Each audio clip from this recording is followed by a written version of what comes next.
아마 여러분이 받으셨을 텐데 추수감사 전도주일이라고 받으셨을 겁니다. 가운데 펼쳐보시면 전도 헌신 작정서가 있는데요. 우리 하나는 본인이 보관하시고 하나는 교회 구역장님들 통해 제출하시면 됩니다. 그리고 맨 뒤쪽에는 우리가 4주 동안 어떻게 실천할 건지에 대해서 기록되어 있습니다. 전도 대상자를 정하시고 한 번 정도 차도 마시시고 초청장도 전달하시고 그리고 예배에 함께 오시면 되겠습니다. 보셨듯이 믿음은 누가 주는 거죠? 하나님이 주시는. 여러분 보고 믿게 하라고 말하는 거 아닙니다. 저보고 믿게 하라고 말하는 거 아니고 하나님께서 하실 일이고 우리는 전하기만 하면 됩니다. 믿으시죠? 어떤 분이 저한테 그러더라고요. 어떤 분이 그런 이야기가 들려요. 목사님, 왜 안 하다가 갑자기, 제가 언제 3년 10개월쯤 된 것 같은데 왜 한 번도 안 하시더니, 제가 왔을 때 코로나였어요. 그죠? 코로나 때였고, 그리고 안 하다가 안 하면 안 되겠다 생각이 들어서 우리가 시작하는데, 여러분 전도하기 좋은 계절입니다. 저와 여러분이 열심히 우리의 이웃들에게 전도하셔서 전도의 열매가 있는 저와 여러분이 되시길 주님의 이름으로 축복합니다. 혹시 우리 조영재 형제 오셨나요? 안 오셨어요? 네, 안 보이시는 것 같아요. 싱가포르에서 돌아왔는데 제가 소개를 못해서. 자, 우리 함께 말씀을 보도록 하겠습니다. 우리가 읽은 말씀은 이런 내용입니다. 예수께서 제자들과 함께 하루의 일과를 마치시고 제자들에게 이렇게 말씀합니다. 35절에 보면 우리가 저편으로 건너가자 하시니, 예수께서 말씀하시는 겁니다. 예수님께서 제자들에게 야, 우리가 저쪽 편으로, 우리가 갈릴리 호수 다른 편으로 건너가자라고 주님이 제자들에게 말씀하셨습니다. 주님이 말씀하셨는데 그러면 풍랑이 있는 바다 가운데 나아갈 일이 아니라 주께서 말씀하셨으니까 우리 생각에는 제자들이 무사히 갈릴리 바다를 건너가야 하는데, 본문은 전혀 다른 상황을 이야기하고 있습니다. 예수님과 함께 제자들이 배를 타고 갈릴리 바다를 건너가는데 37절에 보면 큰 광풍이 일어났다. 그리고 물결이 배에 부딪혔다. 광풍이 일어나고 물결이 배에 부딪혔다는 것은 작은 배이기 때문에 배가 물에 잠기게 되는 상황이 빠지게 되었던 것이죠. 제자들은 두려움에 휩싸였고, 그리고 이 본문의 이야기는 우리가 잘 아는 대로 예수님께서 풍랑을 잠잠케 하시는 내용이 나오고 있습니다. 사랑하는 성도 여러분, 우리가 먼저 기억해야 되는 것은 우리 예수님이 분명히 우리가 저쪽 편으로 건너가자라고 말씀하셨습니다. 그러면 예수님이 건너가자고 하시고 예수님이 부르시고 예수님이 말씀하셨으니까 우리의 기대 속에는 예수님이 부르신 걸음이니까 제자들이 노를 조금만 저어도 잘 갈 수 있도록 바람이 뒤에서 싹 순풍이 불어주면 얼마나 좋겠습니까? 그런데 놀라운 사실은 큰 광풍을 만나게 되었다는 것입니다. 여러분, 이 땅을 살아가는 날들 동안 내가 예수님을 잘 믿는데, 내가 예수님을 잘 따르는데, 예수님을 잘 믿고 따르면 그 길에는 어려움이 없어야 되는 거 아닌가요? 라는 질문을 하시는 분들이 간혹 있습니다. 하지만 오늘 우리가 읽은 본문이 가르쳐 주듯이 예수님이 저쪽으로 건너가자고 하셨음에도 불구하고 제자들은 큰 광풍을 만났다는 사실이 저와 여러분에게 가르쳐 주는 교훈이 무엇이겠습니까? 예수를 따라가는 길은 요즘에 영화제 같은 거 보면 레드카펫 깔아놓고 사람들이 거기 지나가잖아요. 옛날 어른들은 꽃길 좋아하시죠. 레드카펫이 깔려있고 꽃길이 있는 그런 길은 아니에요. 예수님을 따라가는 길이 그런 길일 것이다. 내가 예수님께 부름을 받았으니까 우리의 인생은 정말 예수 믿기 전에는 고난의 길이었을지 모르지만 예수 믿은 이후에는 꽃길이, 레드카펫이 쫙 펼쳐져 있는, 그리고 그 길이 천국까지 쫙 이어져 있는 이런 상상들을 하시는 분들이 있는데 성경은 그렇게 말하지 않습니다. 예수께서 부르셨는데 큰 광풍을 만나는 것이 어쩌면 성도의 삶에 일어나는 우리의 길인 것이죠. 성경이 우리에게 이렇게 말하죠. 찬송가의 이름 가사가 있습니다. 나는 예수 따라가는 십자가 군사라. 그렇죠. 나는 예수 따라가는 십자가 군사입니다. 여러분, 군대가 가기 싫은 이유는 힘들어서 안 가는 거예요. 군대가 가기 싫은 이유는 힘들고 어렵기 때문에 가기 싫은 겁니다. 성경은 그런데 우리에게 나는 예수 따라가는 십자가 군사라고 말하고 있으니까 예수를 따라가는 것 자체가 이미 수고로움이 고난이 어려움이 전제된다는 것을 말하여 주고 있습니다.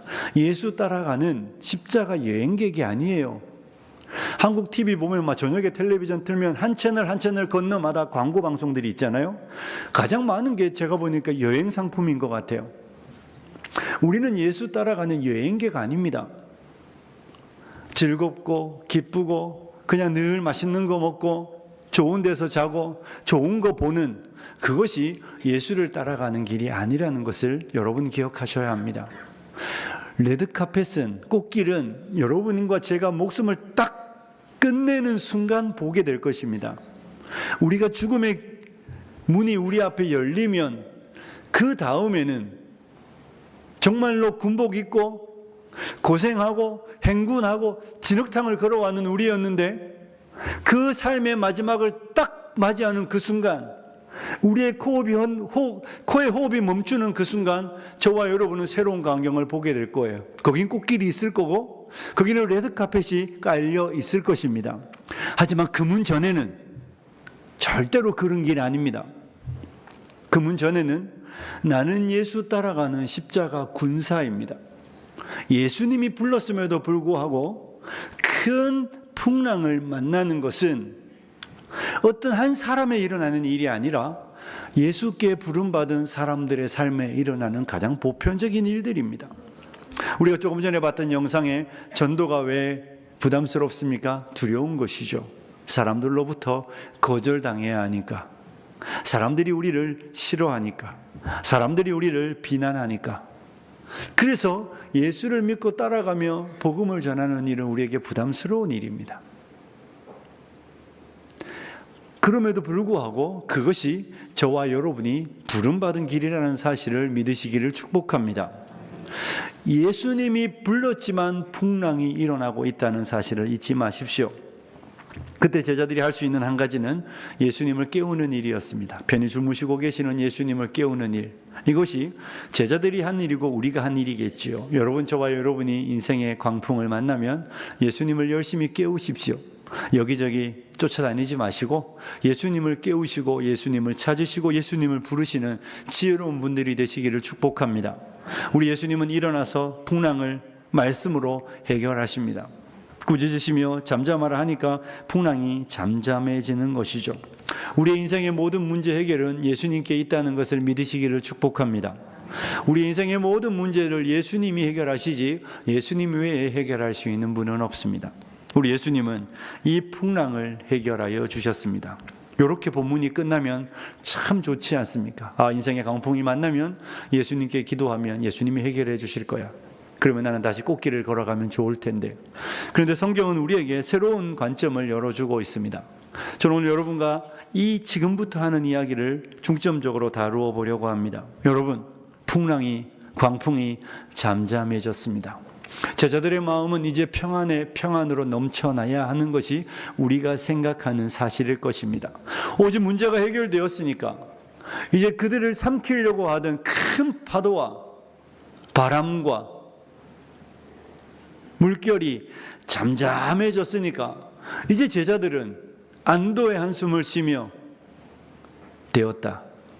모든 문제가 끝나고 심령의 평안이 찾아와야 하는데 성경은 제자들에게 평안이 찾아왔다고 말하지 않습니다. 우리가 읽은 본문을 보시면 알겠지만 우리 40절 41절을 같이 한번 읽어보도록 하겠습니다. 40절과 41절입니다. 같이 읽습니다. 시작.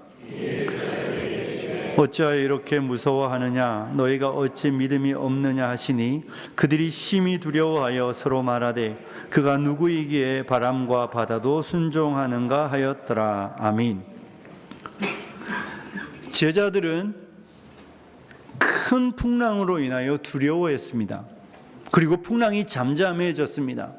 그러면 제자들이 이제 평안을 얻었더라 이렇게 이야기하면 좋은데 성경은 전혀 다른 이야기를 하고 있죠. 뭐라고 말하고 있습니까? 41절에 그들이 심히 두려워하여 이렇게 말하고 있습니다.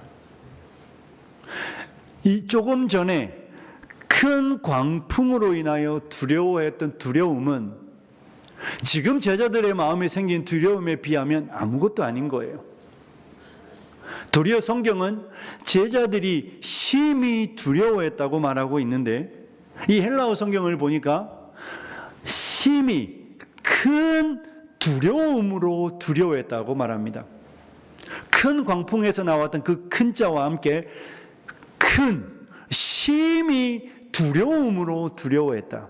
두 번 강조하는 것이죠. 그러니 풍랑을 만났을 때 두려움은 지금 그들의 마음에 생긴 두려움과는 비교할 수 없는 두려움인 거예요. 제자들은 평안함을 얻었다, 이제 걱정 없다, 안심, 이제 안정감을 얻었다, 이제 문제 없다가 아니라 풍랑이 잠잠해졌는데 그들은 더 큰 두려움 앞에 서게 되었다라고 성경은 우리에게 말씀하여 주고 있는 것입니다.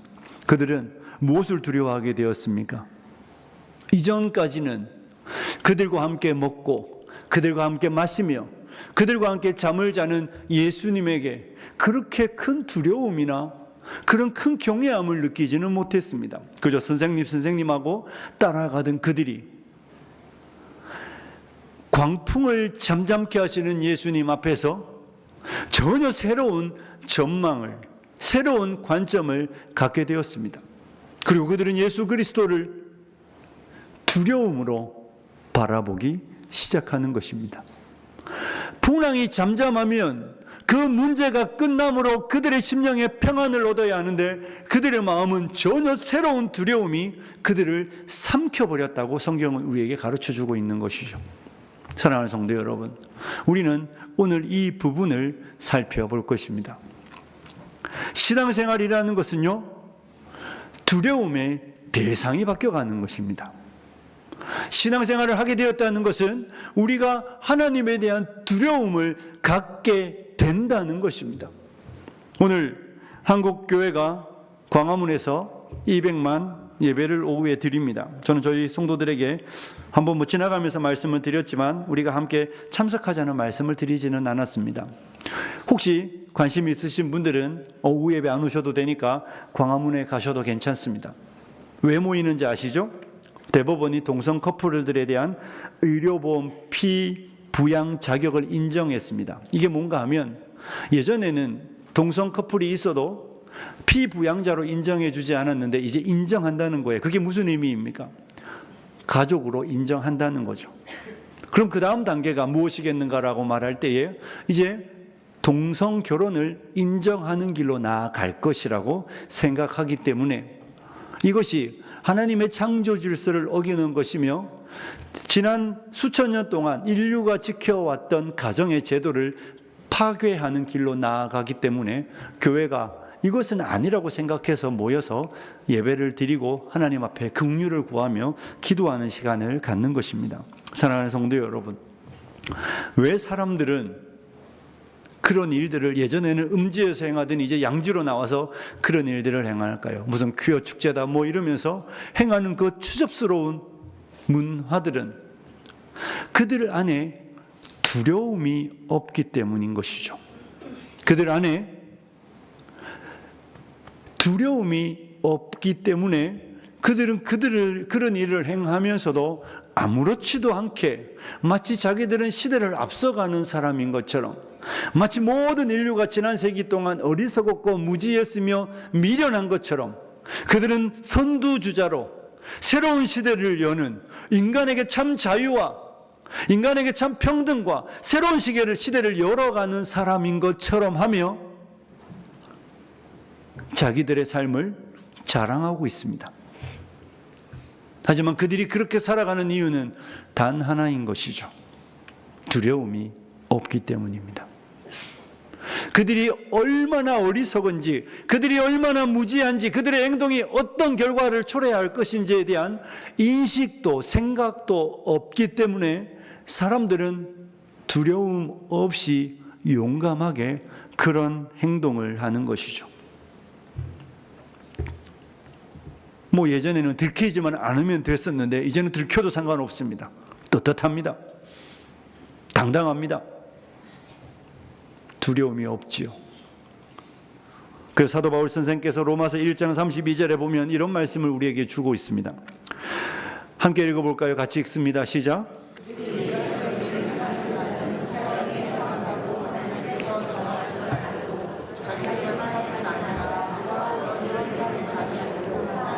아멘. 하나님께서 그와 같은 일을 행하면 사형이야 죽음이야 분명히 말씀했고 지나간 과거에는 두려워했던 내용들이었는데 이제는 자기들만 그런 일을 하는 것이 아니라 그런 일을 행하는 사람을 옳다 한다는 것입니다. 그런 사람은 옳은 사람이고 바른 사람이고 맞는 사람이라고 말하며 그런 일들을 부끄러워하지 않고 행하는 것이 우리 시대의 모습입니다. 사람들은 두려움을 상실했습니다. 예전에 시골에서 이런 표현을 썼죠. 겁대가리를 상실했다고. 그들이 하는 일이 무엇인지 모르는 거예요. 그들이 지금 어떤 세계에 살아가고 있는지, 우연히 생긴 세계라고 말하니까 그냥 우연히 빅뱅에서 시작해서 우연이라는 시대에 살고 있기 때문에 자유와 권리를 주장하지만 하나님이 지은 세계 속에서 하나님이 정하신 질서를 따라 살아가고 있는 하나님의 창조 세계에 있는 피조물이라는 존재의 부르심의 목적을 잃어버렸기 때문에 스스로 자유라고 말하며 하나님에 대한 두려움을 상실한 세대가 행하는 일들은 죄며 악인 것입니다. 여러분, 두려움을 모르는 세대죠. 뿐만 아니라 여러분, 두려워하는 사람들 중에는 대상이 다른 대상을 두려워하는 경우들이 있습니다. 본문의 제자들이 큰 광풍을 두려워하는 것처럼 나타나는 현상을 두려워하는 분들이 있습니다. 교회 안에도 간혹 있는 것 같습니다. 사람들은 세상을 두려워합니다. 세상에서 도태되는 것, 세상에서 거절당하는 것, 세상에서 외면당하는 것, 세상에서 나라는 존재가 밀려나는 것을 두려워하여 세상과 같아지려고 합니다. 그리고 세상과 같아지는 곳에서 심리적 안정감들과 평안을 얻는 사람들이 있습니다. 성경이 우리에게 세상이나 세상에 있는 것들을 사랑하지 말라고 말씀하셨음에도 불구하고 세상을 사랑하고 세상과 함께 되는 것들이 세상에서 살아가는 지혜로움이라고 말하며 세상이 두려워 세상 속으로 들어가 버리는 사람들이 있습니다. 중고등학교 학생들은 이제 수능도 얼마 남지 않았는데 시험을 두려워합니다. 시험이 두려워 시험 기간이 되면 신앙을 뒤로 슬 밀어냅니다. 시험은 두려운데 하나님은 두렵지 않은 것이죠. 시험은 두려운데 하나님의 말씀을 어기는 건 두렵지 않은 것입니다. 왜 그렇습니까? 우리 학생들의 눈에는 하나님은 살아계신 분이 아닌 것이겠죠. 하나님에 대한 이해가 없기 때문에 시험은 두려운데 하나님은 두려운 분이 아닌 것입니다. 그래서 시험 기간이 되면 신앙은 뒤로 밀어내도 아무 문제가 없는 것이죠. 사람이 두렵습니다. 사람들로부터 거절당하는 것이 두렵고 사람들 사이에서 나라는 존재가 왕따당하는 것이 두려워 그리스도인의 삶을 교회에서만 펼치는 분들이 있습니다. 직장에서 그리스도인으로 살아가는 것, 학교에서 그리스도인으로 살아가는 일들을 포기합니다. 왜 그렇습니까? 사람이 두려운 것입니다. 오늘날 많은 그리스도인들은 돈을 두려워하죠. 우리 어른들이 옛날에 돈 무서운 줄 모른다고. 참 돈은 무섭습니다. 그렇죠? 돈은 참 무서워서 우리의 삶을 들었다 놨다 하고 우리의 기쁨과 슬픔의 많은 이유들이 돈 때문에 발생합니다. 이혼하는 많은 부부의 90% 가까이는 돈 때문에 이혼한다고 하더라고요. 여러분, 돈이 두렵지 않습니까? 그래서 돈 앞에 무릎을 꿇고 돈 때문에 신앙도 뒤로 내려놓고 돈을 셈하며 하나님의 말씀을 순종하는 일들을 하지 못하는 분들이 있지 않습니까? 사람들은 제자들이 큰 광풍을 두려워했던 것처럼 돈을, 세상을, 사람을, 시험을 두려워합니다. 또 어떤 사람들은 두려움 자체가 없는 사람들이 있습니다. 이것이 사람들의 모습입니다. 그런데 여러분, 신앙생활이 시작된다는 것은 어떤 것입니까? 신앙생활이 시작된다는 것은 두려움의 대상을 알고 하나님에 대한 자각이 생기는 것입니다. 오늘 본문의 제자들처럼 풍랑이 잠잠해지면 인생의 모든 안정감이 오고 아무런 두려움과 걱정과 슬픔 없이 평안해져야 하는데 그것이 아닌 것이죠. 전혀 새로운 두려움이 그들을 찾아옵니다. 예수 그리스도에 대한 두려움이며 하나님에 대한 두려움입니다. 하나님이라는 분에 대하여, 예수님에 대하여 새로운 관점으로 바라보기 시작하는 것이 신앙의 첫 걸음입니다.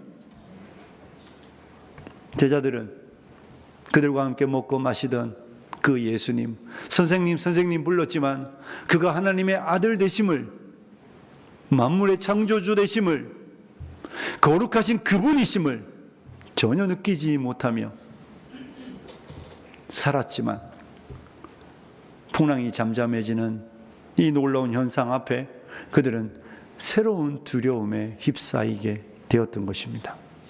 삶에는 아무런 문제가 없지만 현실적으로 그들은 더 심각해졌습니다. 사랑하는 성도 여러분, 이것이 신앙생활을 하는 자들의 첫 걸음입니다. 성경에 이런 이야기가 참 많이 있습니다. 이스라엘 백성들이 출애굽을 했습니다. 그리고 첫 번째 가장 큰 어려움은 홍해 앞에 서는 것이었습니다. 뒤에는 이집트의 군대가 있고 앞에는 홍해가 있었습니다. 정말 죽었다고 생각해서 이스라엘 사람들은 두려워하고 또 두려워했습니다. 놀라운 사실은 하나님이 바람을 불어 홍해를 가르셨습니다. 그리고 그들은 홍해를 건넜습니다.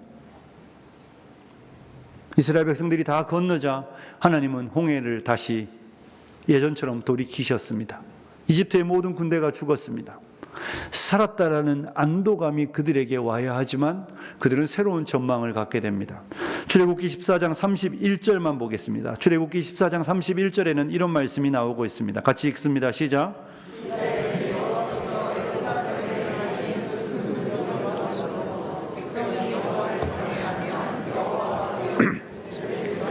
아멘. 여기 보면 백성이 여호와를 경외하며, 이 단어가 두려워한다는 단어입니다. 경건한 두려움이죠. 살았다라는 안도감,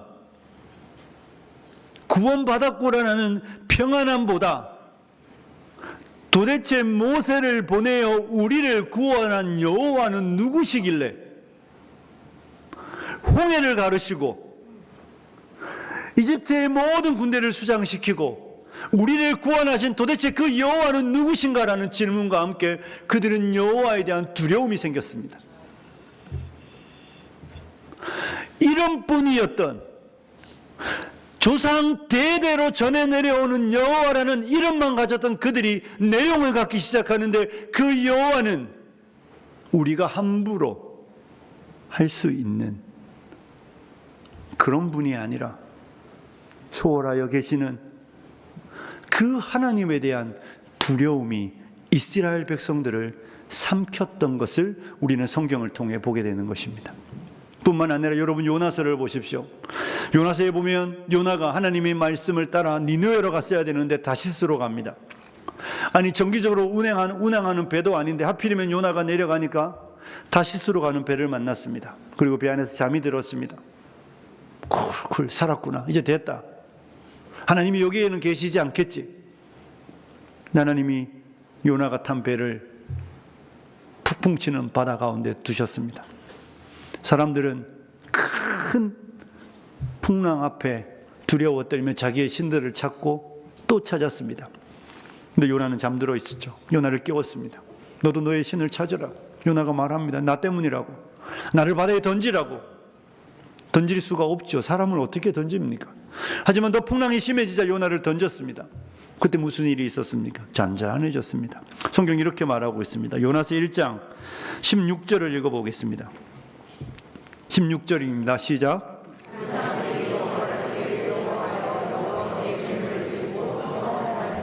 아멘. 그 사람들이 여호와를 크게 두려워하여, 그들이 이스라엘 땅에서 출발하는 사람들이었기 때문에 이스라엘의 하나님 여호와에 관하여 알고 있었을 것입니다. 하지만 그 여호와를 그렇게 대단한 존재로 생각하지 않았습니다. 그들은 여호와에 대한 두려움 이런 거 없었습니다. 그냥 자기가 섬기는 그 신이 최고라고 생각했던 그들이, 자기의 신들은 아무것도 하지 못하는데 요나가 섬기는 여호와는 풍랑도 일으키고 풍랑도 잠잠케 하시는 살아계신 하나님이라는 사실을 깨달아 알게 되자 그들은 여호와를 크게 두려워하여 하나님 앞에 제사를 드리는 행위로 나아가는 것이죠. 그들은 하나님을 두려워하기 때문에 참된 제사자로 나아가는 것입니다. 하나님을 만나고 경험하면 하나님에 대한 두려움이 그들 안에 생기는 것이죠. 신약으로 가면 예수님의 십자가로 갈 수 있습니다. 여러분, 예수님의 십자가에는 한편과 다른 한편에 두 명의 강도가 있었습니다. 그들은 처음에 함께 예수님을 욕하고 비난했습니다. 지극히 정상적입니다. 보편적으로 사람들은 어려워지면 더 강팍해집니다. 보편적으로 사람들은 힘들어지면 더 험한 말들이 나옵니다. 그래서 누가 그러대요. 바쁜 건 악이래요. 바쁘면 악해지는 게 보편적인 사람의 특징입니다. 오늘 아침에 혹시 싸우고 나오신 분들 안 계십니까? 빨리 하라니까. 시간 다 됐는데.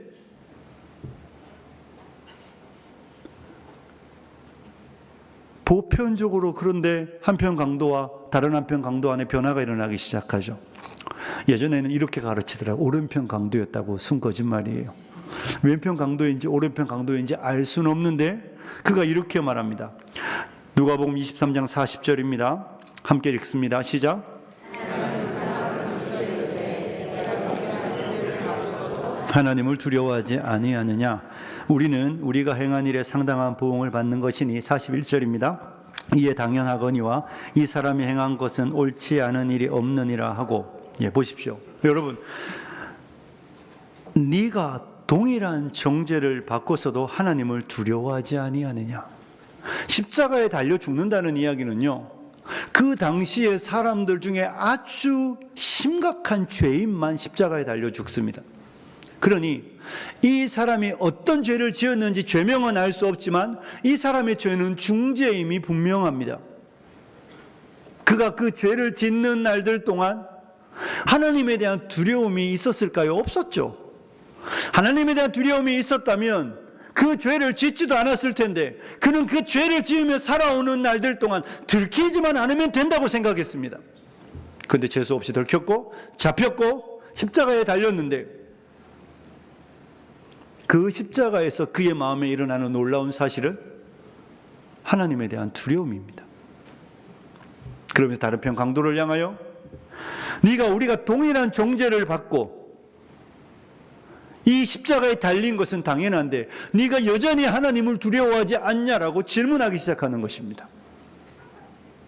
한편 강도가 하나님에 대한 각성이 생기고 하나님에 대한 두려움이 그 사람의 마음에 채워지기 시작하는 것입니다.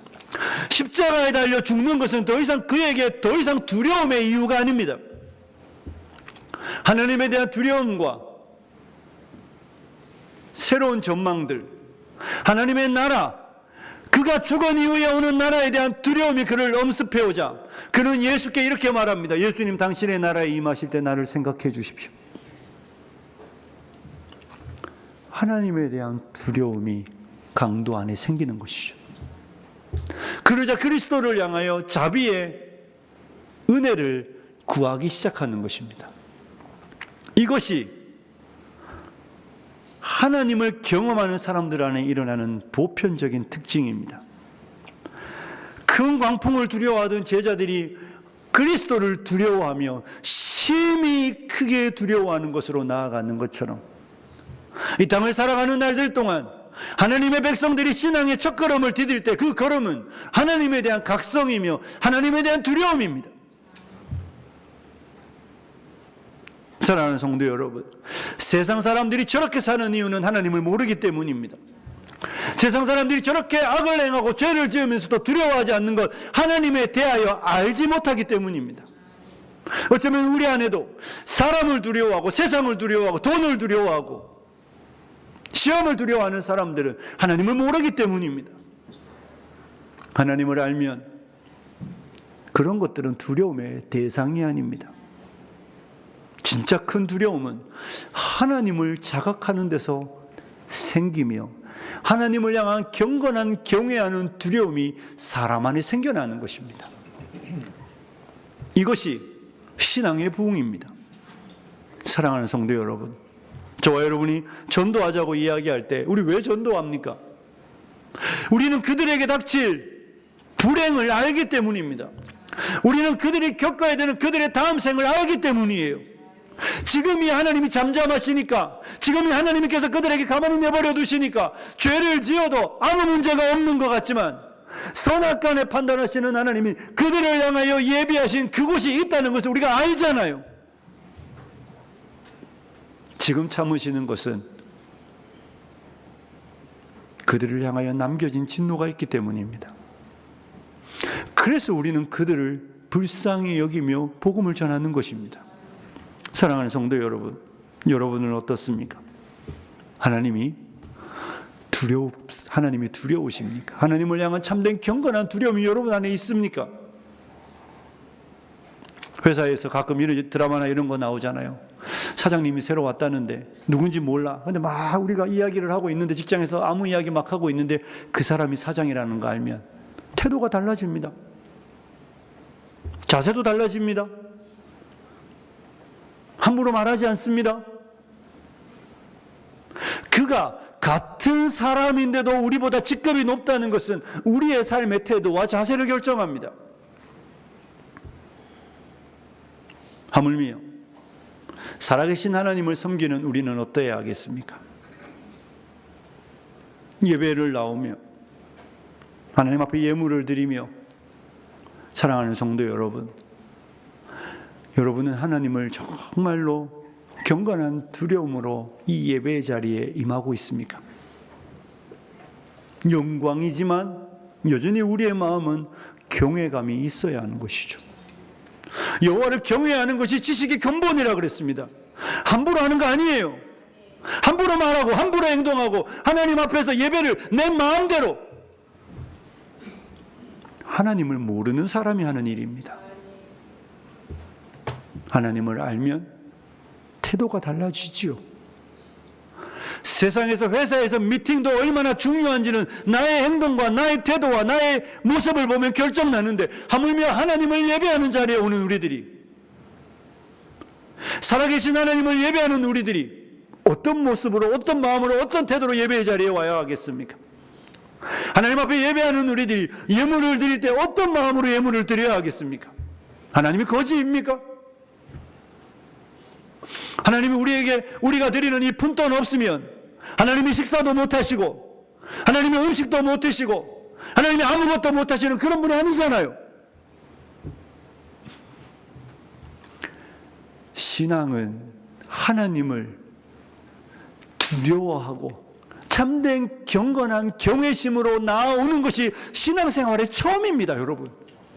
제가 가진 성경 어디에도, 창세기부터 계시록 어디에를 읽어도 하나님은 내가 함부로 할 수 있는 분이 아니라고 기록되어 있습니다. 여러분의 성경은 그렇지 않습니까? 여러분의 성경은 하나님은 내가 옆집 아줌마 만나는 것처럼, 옆집 친구 만나는 것처럼, 학교 다닐 때 친구 만나는 것처럼, 제가 김 목사님 만나는 것처럼 약속 잡았다가 김 목사 내가 바빠서 일이 생겨서 못 가, 미안해, 그렇게 깰 수 있는, 그렇게 섬길 수 있는 분이 아닙니다, 여러분. 제일 큰 두려움은, 하나님은 우리를 사랑하십니다. 하나님은 우리를 위하여 아들을 내어주셨습니다. 그 사랑의 하나님을 강조하기 시작하며 우리는 어느 순간부터 마치 하나님은 더 이상 우리를 향하여 그 거룩하심은 버리신 분인 것처럼, 우리가 아무렇게나 해도 웃으시는 할아버지나 할머니처럼, 그렇게 되는 분인 것처럼 오해되는 이 시대가 저는 정말 두렵습니다. 사랑하는 여러분, 우리 하나님은 우리가 그렇게 대하고 그렇게 섬길 수 있는 분이 아닙니다. 하나님을 만났다는 것은, 하나님을 보았다는 것은, 하나님의 은혜가 우리 마음에 역사한다는 것은 우리 안에 하나님을 향하여 두려움이, 우리의 기도가 응답될 때, 응답되었다 끝이 아니라 우리의 기도를 들으시는 분은 도대체 누구신가? 그분에 대한 경외함이 마음에 생겨나는 것입니다. 이 마음 없으면, 이 마음 모르면 우리는 기독교 진리에 대해서 아무것도 모르는 것입니다.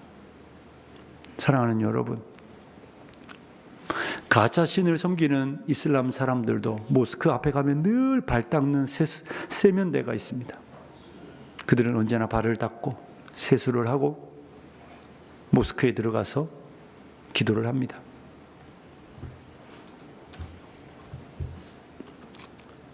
타종교는 그들의 신을 섬길 때 경건함을 잃지 않았습니다. 가짜임에도 불구하고 그렇습니다. 언제부터인가 우리는 동네 친구를 대하는 것 같습니다. 예수님이 내 친구 되어주시는 건 기쁜 일입니다. 그렇죠. 하지만 함부로 하자는 이야기는 아니죠. 하나님이 우리 아버지 되신다는 것은 얼마나 복되고 영광스러운 일인지 모릅니다. 하지만 하나님은 변하지 않으셨습니다. 여전히 저와 여러분이 경건한 두려움으로 그분을 경외함으로 섬겨야 되는 분이신 것이지, 내가 아무렇게나 해도 하나님은 허허 웃으시며 괜찮아, 어디서 그런 성경이 있습니까? 그런 성경은 없습니다. 그런 기독교도 없습니다. 그런 기독교는 이단입니다. 가짜입니다. 하나님 앞에 신앙을 갖는다는 것은 하나님에 대한 참된 두려움을, 경외라고 쓰겠습니다. 경외함을 갖는 것입니다. 하나님을 사랑하는 데서 오는 경건한 두려움입니다. 그래서 그 하나님 앞에 언제나 최선입니다. 그 하나님 앞에 언제나 최고의 것입니다. 그 하나님 앞에 언제나 가장 귀하고 아름다운 모습과 태도를 잊지 않는 것입니다. 하나님은 그렇게 섬겨야 하고 그렇게 우리가 만나야 하는 분이기 때문에 그렇습니다. 말씀을 정리합니다. 사랑하는 성도 여러분, 저는 우리 사랑하는 성도님들 가운데 누구도 하나님에 대한 두려움 없이 하나님을 대하는 분이 없기를 바라고, 세상을 두려워하고 돈을 두려워하고 사람을 두려워하며 다른 것들을 두려워하면서 하나님에 대한 경외심을 잃어버린 분들이 없기를 부탁드립니다. 우리 모든 성도님들이 성령께서 깨닫게 하시는 은혜를 따라 하나님을 바로 알고 그 하나님을 정말로 경외함을 갖고 그분을 섬기며 그분이 우리를 불러주신 이 부르심의 자리가 얼마나 영광스럽고 복된 것인지를 잊지 않으며 그분을 향하여 정말 온전한 감사와 온전한 예배를 드리는 귀하고 복된 성도님들이 되시길 주님의 이름으로 축복합니다. 기도하겠습니다. 살아계신 하나님 아버지,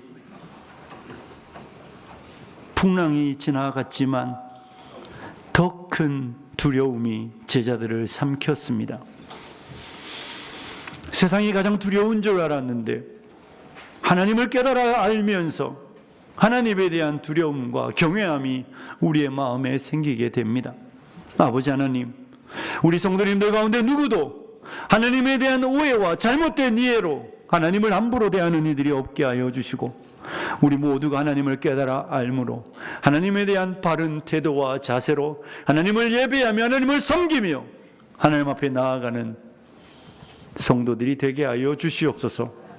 예수님 거룩하신 이름으로 기도드리옵나이다. 아멘.